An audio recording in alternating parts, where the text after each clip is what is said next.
So hello friends, तो कैसे हैं आप सब। आई होप कि आप सभी अच्छे होंगे। तो आज की ये वीडियो माफिया आर्मी एक्स भाई के डिमांड पर हाजिर है। तो इस वीडियो में हम बात करेंगे क्या जनरल जॉर्ड, जो कि एक बहुत ही baddest intelligent commander military master है, जिसने सुपरमैन तक को दिक्कत दे रखी है, क्या वो एवेंजर्स की पूरी टीम को हैंडल कर पाएगा। तो देखेंगे आज की इस वीडियो में और एनालाइज करेंगे कि जनरल जॉर्ड जो दो फ्लैश, सुपरगर्ल और बैटमैन साथ मिलकर भी हैंडल नहीं कर पाए, तो क्या एवेंजर्स इतना दम रखते हैं कि वो जॉर्ड को डिफीट कर पाए। तो बिना किसी देरी के स्टार्ट करते हैं इस वीडियो को और आते हैं अपने मेन टॉपिक की तरफ। तो बैटल स्टार्ट करने से पहले मैं बता दूं कि हम यहाँ एवेंजर्स को एमसीयू के फेसेस के हिसाब से जॉर्ड से बैटल करवाएंगे। पहले हम करेंगे फेज 1 के एवेंजर्स का कंपैरिजन जॉर्ड से, देन फेज 2 के एवेंजर्स का comparison, and then phase 3 and then phase 4 का भी कंपैरिजन करेंगे हम जॉर्ड से। और एक और बात, मैं यहाँ जनरल जॉर्ड की पावर्स एंड एबिलिटीज को ज्यादा डीप एक्सप्लेन नहीं करूंगा, बिकॉज हम सब जानते हैं कि जनरल जॉर्ड की सारी पावर्स एंड एबिलिटीज सुपरमैन जैसी ही है, बट उससे स्लाइटली वीक है, बिकॉज उसने सन की रेडिएशन को कुछ दिनों के लिए ही एब्जॉर्ब किया था, जिसके कांटेक्ट में आने के बाद वो काफी हद तक सुपरमैन को टो टू टो की फाइट दे चुका है और टीम फ्लैश को भी हरा चुका है। So without any wasting more time, चलिए बैटल को स्टार्ट करते हैं।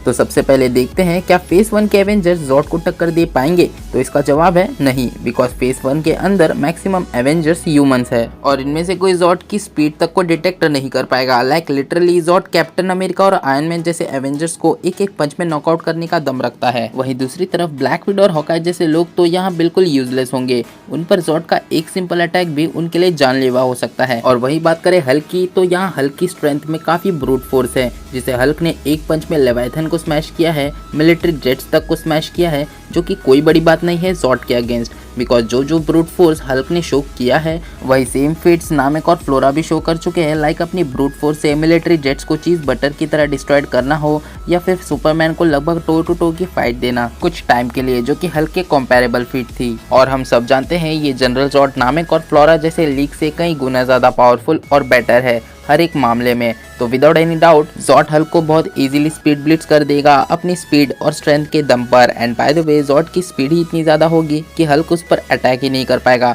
और ये फाइट बिल्कुल स्टेपनबुल वाली फाइट बनकर रह जाएगी। और यही चीज थॉर पर भी अप्लाई होगी, बिकॉज फेज 1 का थॉर इतना ज्यादा स्लो है कि आयरन मैन की भी रिफ्लेक्सेस और स्ट्रेंथ उसे मैच होती है और ये थॉर तो क्विक सिल्वर को भी नहीं देख सकता, तो जॉर्ड को कैसे देखेगा। और जनरल जॉर्ड थॉर को बिल्कुल कर्स की तरह स्मैश कर देगा इजीली। तो फेज 1 के एवेंजर्स जॉर्ड को बिल्कुल नहीं रोक सकते और डेफिनेटली जॉर्ड फेज 1 के ओरिजिनल 6 एवेंजर्स को हराने का दम रखता है। तो अब बात करते हैं फेज 2 एवेंजर्स की। तो फेज 2 के एवेंजर्स में मेंबर जरा ज्यादा बढ़ जाते हैं, जिसमें आते हैं पहले तो अपने original 6 Avengers like captain America, Thor, Hulk, iron man, black window and Hawkeye, plus इसमें ऐड हो जाते हैं विजन, क्विक सिल्वर और वांडा जैसे पावरफुल कैरेक्टर्स भी। तो पहले तो ये क्लियर कर देता हूँ, जो मेन 6 एवेंजर्स है जैसे हॉकाई, ब्लैक विडो और captain America and iron man जैसे एवेंजर्स का वही हाल होगा जो कि फेज 1 में हुआ था। इवन हल्क एंड थॉर भी कोई बड़ा मेजर रोल प्ले नहीं करने वाले, बिकॉज हल्क को तो हल्क बस्टर ने ही बिल्डिंग में गाड़ कर नियरली बेहोश कर दिया था। वही जॉर्ड थाउजेंड्स ऑफ मल्टीपल बिल्डिंग से टकरा चुका है, बट फिर भी उसका बाल भी बाका नहीं हुआ। तो जॉर्ड हल्क बस्टर की तरह हल्क को बिल्डिंग्स में गाड़ कर बेहोश कर सकता है। वहीं दूसरी तरफ थॉर, जो कि अल्ट्रॉन के पंचेस से ही ब्लीड आउट हो गया था, तो वो जनरल जॉर्ड के पंचेस को कैसे सर्वाइव करेगा, जिसके पंचेस से लिटरली शॉक वेव्स प्रोड्यूस होते हैं। सो इसमें भी मेन 6 एवेंजर्स का वही रिजल्ट होगा जो कि फेज 1 में था। बाय द वे अब बात करते हैं फेज 2 के कुछ यूनिक एवेंजर्स की, जैसे विजन, क्विक सिल्वर और वांडा की। तो पहले अगर बात करें विजन की, तो विजन इस फाइट को शॉर्ट टाइम के लिए कैरी आउट करके रख सकता है। वो इंटेंजिबल होकर जॉर्ड को थोड़ा बहुत दिक्कत दे सकता है, बट जनरल जॉर्ड अपनी फ्रीज ब्रेथ से विजन की इंटेंजिबिलिटी को ओवरकम कर सकता है और जॉर्ड का एक भी पंच विजन पर पड़ गया तो विजन की वाइब्रेनियम बॉडी को ब्रेक होते ज्यादा टाइम नहीं लगेगा। तो नेक्स्ट बात करें अगर क्विक सिल्वर की, तो क्विक सिल्वर इतना भी फास्ट नहीं कि वो जॉर्ड की स्पीड को ओवरकम कर पाए, बिकॉज हम सब जानते ही है कि जॉर्ड की स्पीड और रिएक्शन टाइम इतनी ज़्यादा इनहेंस्ड है कि वो एक साथ फ्लैश और सुपरगर्ल की स्पीड को डिटेक्ट कर पाया था। तो डेफिनेटली यहाँ क्विक सिल्वर भी कोई बड़ा मेजर रोल प्ले नहीं करने वाला। तो अब आते हैं फेज 2 के सबसे पावरफुल मेंबर वांडा की तरफ, जो कि इतनी ज़्यादा कैपेबल थी कि सारे एवेंजर्स का माइंड कंट्रोल करके उनके डार्क विजन दिखाकर उन्हें कमज़ोर होने पर मजबूर कर दिया था। तो ऐसा कुछ वो जनरल जॉर्ड के साथ बात भी कर सकती है, बट यहाँ मसला ये है कि वांडा फेज 2 और फेज 3 में एक लास्ट कैनन कैरेक्टर है, जिसे अगर जनरल जॉर्ड के पंचेस का शॉक वेव भी पड़ गया तो वो नॉकआउट हो सकती है। लाइक सिविल वॉर में वॉर मशीन की सोनिक वेव से वांडा की हालत खराब हो गई थी। एंड सेकंड थिंग, वांडा इतनी ज़्यादा स्लो है कि वो जॉर्ड के सामने एक स्टैचू से ज़्यादा और कुछ नहीं होगी। जॉर्ड उसे कुछ रिएक्ट करने से पहले ही स्पीड ब्लिट्स कर सकता है, तो एट द एंड फेज 2 के एवेंजर्स भी जॉर्ड के सामने ज़्यादा देर तक विथस्टैंड नहीं कर सकते। और जहाँ तक बात रही एवेंजर्स की टेक्नोलॉजी की, तो वो भी जॉर्ड की टेक्नोलॉजी के आगे फीकी पड़ जाएगी, बिकॉज जॉर्ड के पास वर्ल्ड इंजन जैसी एपोकलिप्टिक टेक है जो कि मदर बॉक्स की कंपैरेबल प्लानिटरी डिस्ट्रक्शन कर सकती है। आप कह सकते हो कि क्रिप्टोनियंस की टेक्नोलॉजी अल्ट्रॉन और मैलेकिथ की टेक्नोलॉजी का कॉम्बिनेशन है, जो कि सिंगुलैरिटी और ब्लैक होल तक क्रिएट करने की एबल है ये सिविलाइजेशन। तो अब आते हैं एमसीयू के मोस्ट पावरफुल फेज 3 के ऊपर, जहां हमें वाइड रेंज ऑफ एवेंजर्स देखने को मिले। और शायद ही ऐसा सुपर हीरोज की हिस्ट्री में हुआ होगा कि इतनी ज्यादा रेंज में सुपर हीरोज टीम असेंबल हुई हो। बाय द वे मैं यहाँ एक ट्विस्ट ऐड करने वाला हूँ, हम यहाँ फेज 3 के कुछ एवेंजर्स को फेज 4 से उठाने वाले हैं, बिकॉज मैं नहीं चाहता कि फेज 4 के लिए मैं एक अलग से रिपीटेड एक्सप्लेनेशन करूँ जिससे वीडियो और ज़्यादा लंबी हो जाए। प्लस फेज 4 अभी पूरी तरीके से कंप्लीट तक नहीं हुआ, मीन्स अभी तक फेज 4 की न्यू एवेंजर्स की मूवी तक नहीं आई है, जिसमें बता पाना थोड़ा कॉम्प्लिकेटेड हो जाता है कि कौन सा और कितने एवेंजर्स फेज 4 में है। तो मैंने सोचा फेज 3 और फेज 4 में काफ़ी सिमिलर और सेम कैरेक्टर्स हैं, तो मैंने कुछ कैरेक्टर्स फेज 4 से फेज 3 के मोस्ट पावरफुल फॉर्म से रिप्लेस्ड कर दिए। लाइक मैंने फेज 3 की वांडा को रिप्लेस्ड कर दिया फेज 4 के स्कारलेट विच से। लाइक हम पहले ही वांडा का कंपैरिजन जॉर्ड से कर चुके हैं, तो मैंने सोचा यहाँ जॉर्ड का कंपैरिजन इस बार स्कारलेट विच से भी एक बार हो ही जाए, जो कि डार्क होल्ड और केओस मैजिक को कम्प्लीटली कंट्रोल कर चुकी है। प्लस यहाँ हम ओरिजिनल 6 एवेंजर्स के भी मोस्ट पावरफुल फॉर्म को लेंगे, like Thor with Stormbreaker, Iron Man Mark 85, वर्दी कैप्टन अमेरिका, और साथ में ऐड करेंगे Antman, Spiderman, Black Panther, War Machine, Falcon, Doctor Strange और कैप्टन मार्वल जैसी कैरेक्टर्स के साथ साथ गार्डियंस ऑफ द गैलेक्सी के मेंबर्स को भी ऐड करेंगे, और देखेंगे ये सारे मोस्ट पावरफुल एवेंजर्स मिलकर जॉर्ड को कैसे हराएंगे। तो पहले हम इनका 1-on-1 कंपैरिजन करेंगे जॉर्ड के साथ, एंड देन हम इनको एक साथ भी असेंबल करेंगे जॉर्ड के अगेंस्ट। तो पहले अगर बात करूँ 1-on-1 कंपैरिजन की, तो यहाँ clearly Spiderman, Antman, Falcon, War Machine और ब्लैक पैंथर जैसे कैरेक्टर्स को जॉर्ड 1-on-1 तो क्या, अगर ये साथ मिलकर भी आ जाए तो भी जॉर्ड के अगेंस्ट विथस्टैंड नहीं कर सकते। लाइक जॉर्ड की सेंसेस इतनी ज़्यादा इनहेंस्ड है कि वो एक साथ एंटमैन और स्पाइडरमैन को अपनी माइक्रोस्कोपिक विजन और टेलीस्कोपिक विजन से सेंस करके उन्हें एक एक पंच में उनकी हड्डियाँ तोड़ सकता है। और फैल्कन और वॉर मशीन जैसों के लिए तो उसका एक हीट विजन ही काफ़ी है। एंड यही same cheese guardians of the Galaxy के टीम मेंबर्स पर भी लागू होती है, बिकॉज गार्डियंस के सारे मेंबर्स ज़्यादा से ज़्यादा पीक ह्यूमन लेवल और मेटा ह्यूमन लेवल के बींग्स हैं, जिनके पास एलियन टेक वेपन्स है, जो कि जॉर्ड को स्क्रैच तक नहीं दे पाएंगे। तो बिना किसी टाइम वेस्ट के हम बात करेंगे मोस्ट पावरफुल एवेंजर्स की। तो सबसे पहले बात करें अगर डॉक्टर स्ट्रेंज की, तो यहाँ डॉक्टर स्ट्रेंज के पास wide range of magical spells and abilities है, जो कि जॉर्ड को चकमा दे सकती है या उसे ट्रैप कर सकती है, बट इसके लिए डॉक्टर स्ट्रेंज को अपना हाथ घुमाना पड़ता है, जिसके लिए टाइम लगता है। और अगर कोई उसके हाथ घुमाने से पहले ही उस पर हावी हो जाए तो डॉक्टर स्ट्रेंज नॉकआउट भी हो सकते हैं। और इसी का फायदा उठाकर इबोनिमो ने डॉक्टर स्ट्रेंज को उसके टाइम स्टोन यूज करने से पहले ही उसे नॉकआउट कर दिया था,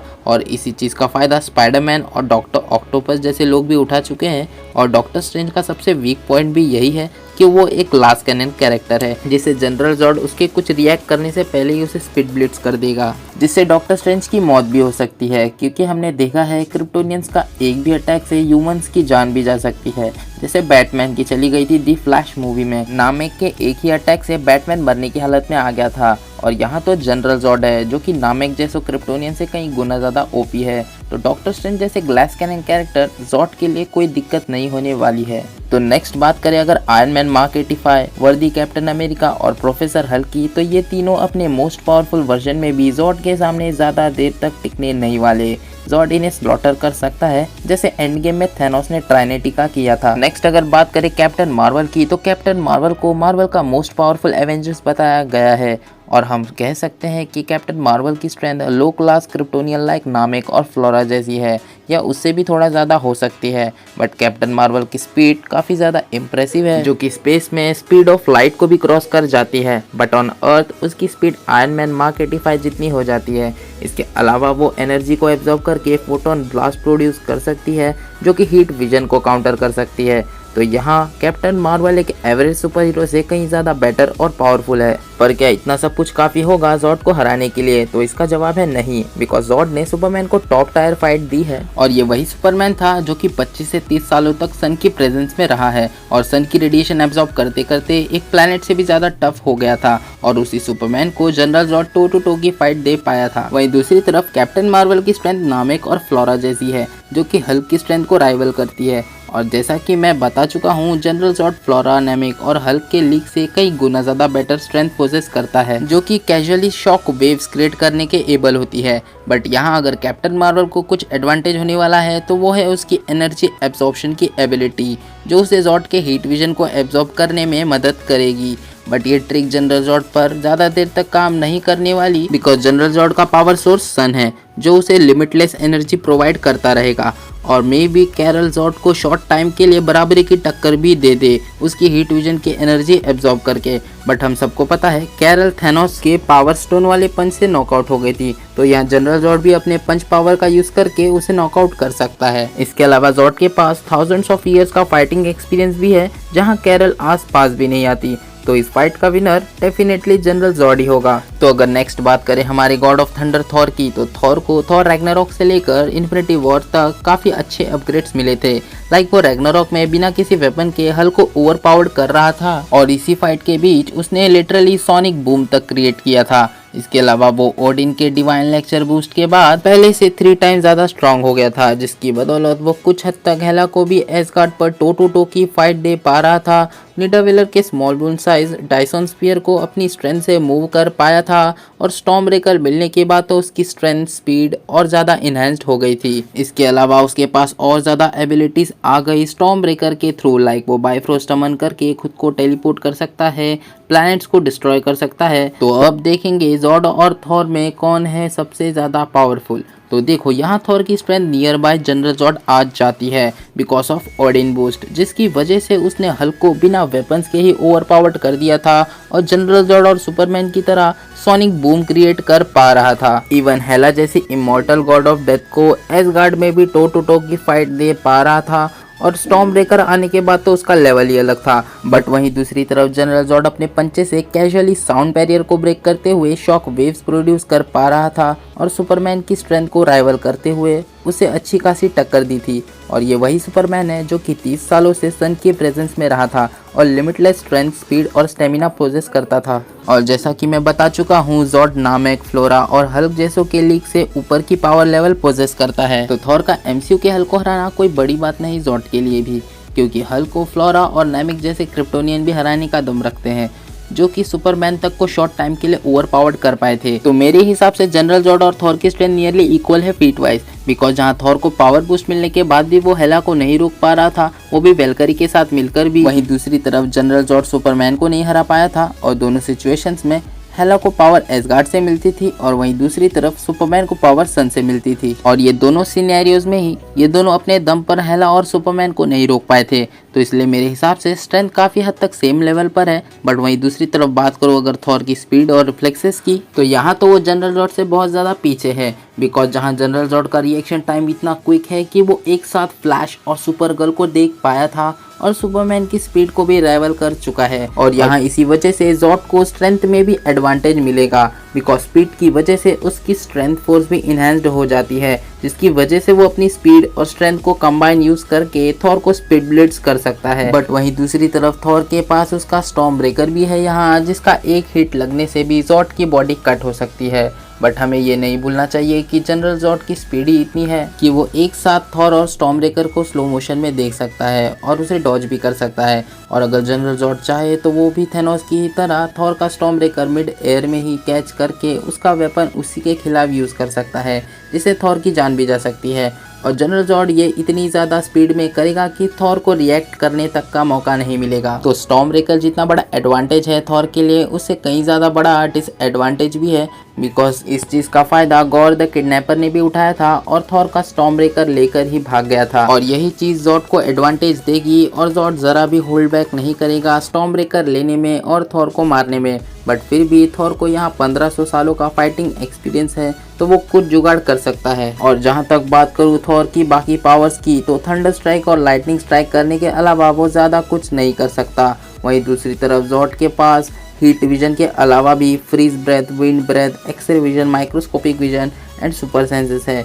और अगर कम पड़ जाए तो जनरल जॉर्ड टेलीकिनेसिस जैसी पावर भी होल्ड करता है अपनी बायो इलेक्ट्रिक ऑरा की हेल्प से, जो उसके बॉडी के इर्द गिर्द एक इनविजिबल शील्ड की तरह काम करती है। तो देखा जाए तो जनरल जॉर्ड के पास काफ़ी एडवांटेज है इस फाइट को जीतने के, बट यहाँ थॉर के पास भी एडवांटेज है जीतने के, बिकॉज थॉर का स्टॉर्म ब्रेकर एटर्निटी की चाबी है जिसे थॉर कुछ भी विश कर सकता है। इसके अलावा भी थॉर ने अनजाने में Thor love and thunder movie में म्यूनियर पर इंचेंटमेंट लगा दी थी, जो कि ओडिन लेवल की एबिलिटी है। तो इसका यूज करके वो जॉर्ड को भी इंचेंटमेंट में ट्रैप कर सकता है और स्टॉर्म ब्रेकर की वाइड रेंज ऑफ एबिलिटीज का यूज करके फाइट को जीत सकता है। बट इस फाइट का रिजल्ट बता पाना बहुत डिफिकल्ट है मेरे लिए, बिकॉज जहाँ थॉर के पास स्टॉर्म ब्रेकर की वाइड रेंज ऑफ एबिलिटीज है, तो वहीं दूसरी तरफ जॉर्ड के पास भी उसकी क्रिप्टोनियन टेक्नोलॉजी है, जो कि वर्ल्ड इंजन और फैंटम जोन जैसी गॉड लाइक एपोकलिप्टिक टेक है, जो कि वर्ल्ड्स को डिस्ट्रॉय करने का पोटेंशियल रखती है। प्लस जनरल जॉर्ड चाहे तो वो सन के अंदर डिप करने के बाद खुद की पावर्स और एबिलिटीज मल्टीप्लाई कर सकता है। तो मेरे अकॉर्डिंग इन दोनों के बीच टाई होता है, बिकॉज इन दोनों के पास ये wide range of powers and abilities and advantages है। तो ये सिचुएशंस और प्लॉट पर डिपेंड करेगा कि कौन होगा विनर। बट मेरे अकॉर्डिंग अगर ये फाइट अर्थ पर होती है तो यहाँ जनरल जॉर्ड का पलड़ा भारी है और वो यहाँ जीत जाएगा। बट अगर किसी और प्लैनेट पर यह फाइट हुई तो थॉर के जीतने के चांसेस बढ़ जाएंगे, बिकॉज जॉर्ड ने कभी सुपरमैन की तरह सालों तक सन की रेडिएशन को एब्जॉर्ब नहीं किया है, तो वो दूसरे प्लैनेट पर सुपरमैन जैसा पावरफुल नहीं होगा जितना हमने उसे मैन ऑफ स्टील में देखा है।